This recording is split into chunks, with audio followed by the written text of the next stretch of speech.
Here comes Texas. Hello, everybody, and welcome to the conversation. I'm David Schuster. All eyes are on the Lone Star State. Voting there begins in 3 weeks. Primaries, of course, Republican and Democratic side. The early vote starts February the 14th.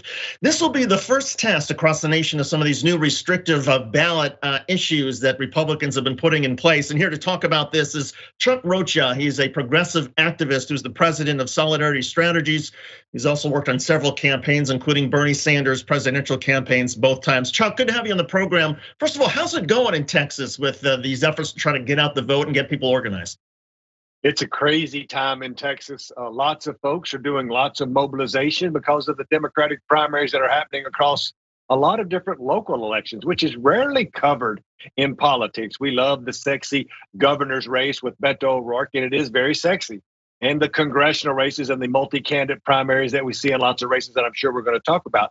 But what people don't realize that in places like in Hidalgo County, down in the Rio Grande Valley, there's a lot of local judge races, district attorney races, and state rep races where lots and lots of local people who are tied really closely to those politicians are working hard right now because early vote starts in 2 weeks, if you can believe it.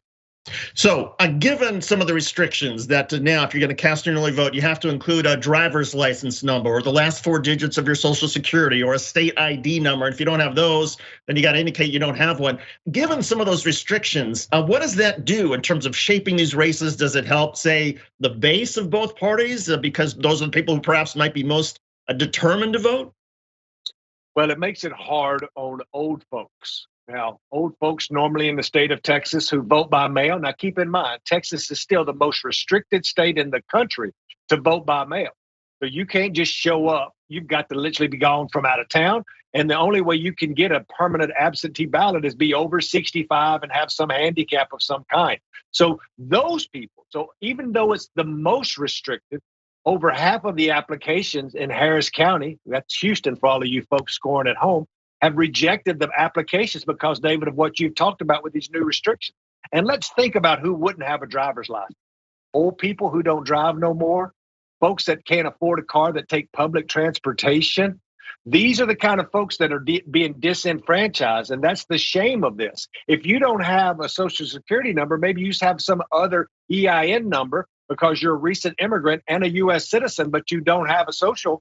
This is, again, people of color, old people. This is who the Republican Texas don't want to vote because they're trying to hang on to a majority, even though all the growth in the state of Texas has come from people of color, mainly Latinos. Is there a warning system that if somebody has their early application rejected, do they get told, hey, it didn't work, you got to try again? I mean, because I would imagine if you don't know, then you just think, oh, I voted and that's that. David, that is a great question. We're working on over 10 races at my firm, Solidarity Strategies, right now in Texas, and we are not trusting the counties who, by the way, some counties are run by Democrats, some counties are run by Republicans. And what we're finding is in the counties that are run by Democrats, they're doing a pretty decent job at calling because there's not that many of a scale. Folks that are getting rejected, it's not like millions, it's hundreds of ballots because, again, there's not that many people who can vote by mail to begin with. And so Democratic county courts and county, what we call county clerks are trying to do a good job at notifying them. But in places where they're Republican county clerks, they don't do as good a job worrying about folks being notified. Do you have any particular Democratic races, Democratic primaries that you're looking at in terms of a bellwether as far as where the Democratic mood is right now? There's a few of them. And again, I want to talk about the congressional races that are happening. We just went through redistricting in Texas where the Republican state legislature redrew and added 2 new congressional seats in Texas and drew lines that were very, very favorable to Republicans, which is no surprise to my friends back home in the Lone Star State. But let me draw your attention to 2 places. One is in the Rio Grande Valley in the city of McAllen, where Congressman Vicente Gonzalez moved to the next congressional race because his house got thrown into there, leaving a marginal seat that swung 20 points from the Democrats to the Republicans last time because of Donald Trump. And now after redistricting is a true 50-50 district. And there's 4 people running down there. You have a woman running from the left named Michelle. You have a veteran running named Ruben. You have a guy running that, in full disclosure, we're working for, John Villarreal Rigney, a small businessman. somebody who pulled himself up from his bootstraps. And like, he is a really good fit for that district, has a construction company, works with lots of legal cases. And then you have another woman there running who used to serve in the administration in D.C.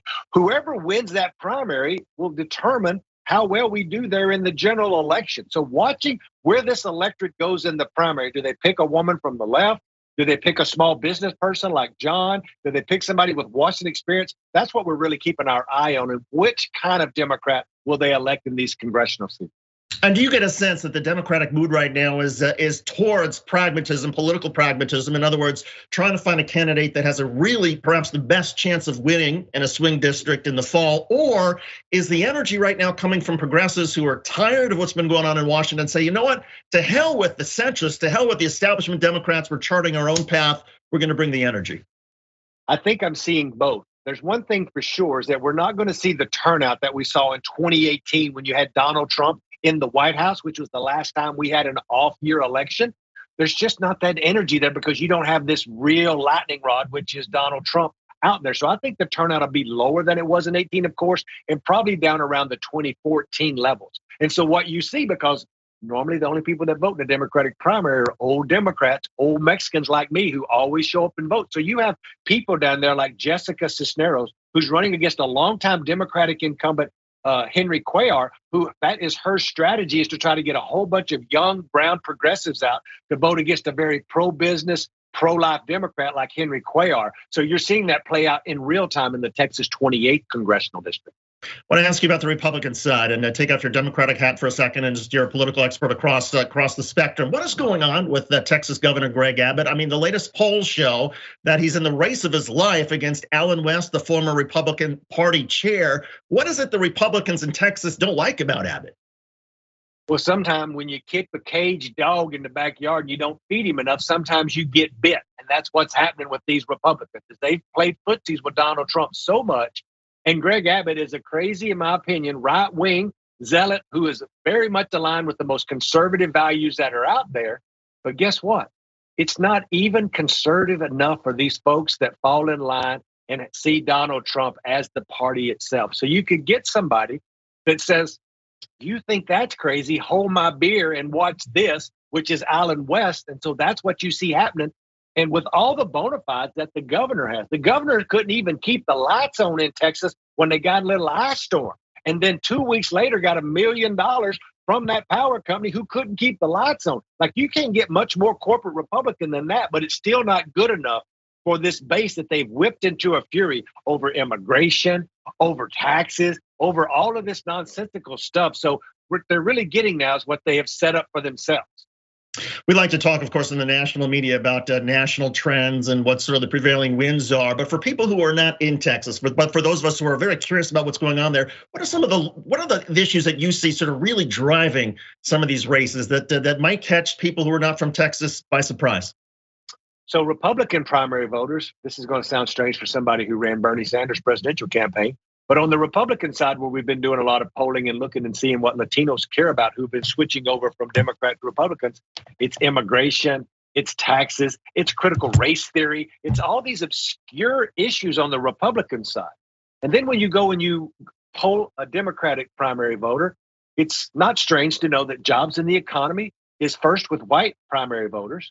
Education is first with Latino voters, and then jobs in the economy.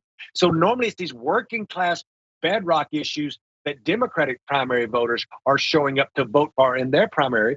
And Republicans have been hoodwinked by all of these dog whistles from the right.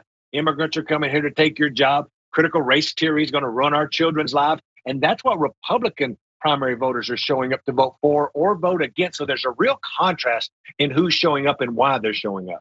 And given that contrast, I mean, it sounds to me like, some of the issues on the Republican side are a lot more shallow because they are more shallow. But does that portend good things, therefore, for Democrats? Because the Democrats now are already focused on the bedrock issues like jobs and the economy. And at a certain point, it feels like it's hard to sustain anger about critical race theory all the way until November.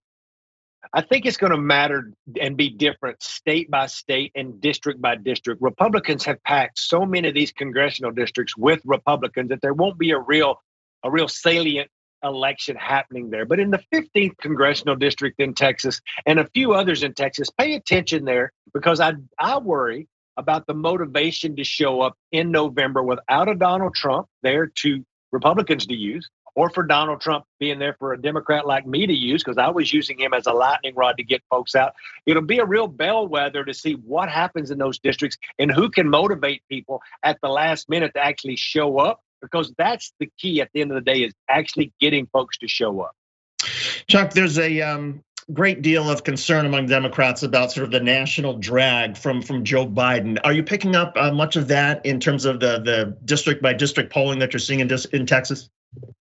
I saw some of that in the late summer around the way that we were pulling out of Afghanistan, and that was a drag on him everywhere. You're starting to see his numbers pick up now that gas prices are starting to go down some, and that folks are out there messaging more. You see Joe Biden, who just announced that they're going up with over $1 million of Spanish language advertising from one of the C4s that are supporting him, building back together, to go tell Latinos what he's been doing to make their life better through the infrastructure bill, by shots in arms, money in your bank account. And that messaging is going a long way to start seeing his numbers start creep back up.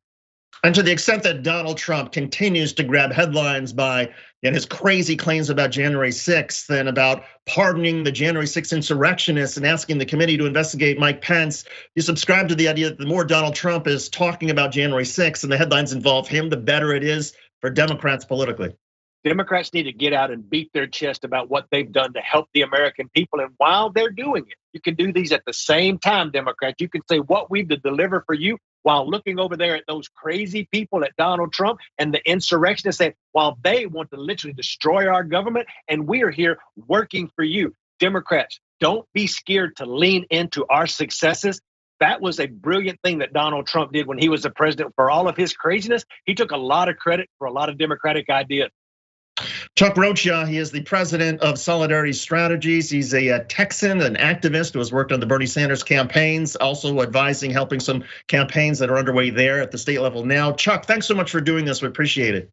Thanks for having me. Thanks for watching The Young Turks. We really appreciate it. Another way to show support is through YouTube memberships. You'll get to interact with us more. There's live chat emojis, badges. You've got emojis of me, Anna, John, JR. So those are super fun. But you also get playback of our exclusive member-only shows and specials right after they air. So all of that, all you gotta do is click that join button right underneath the video. Thank you.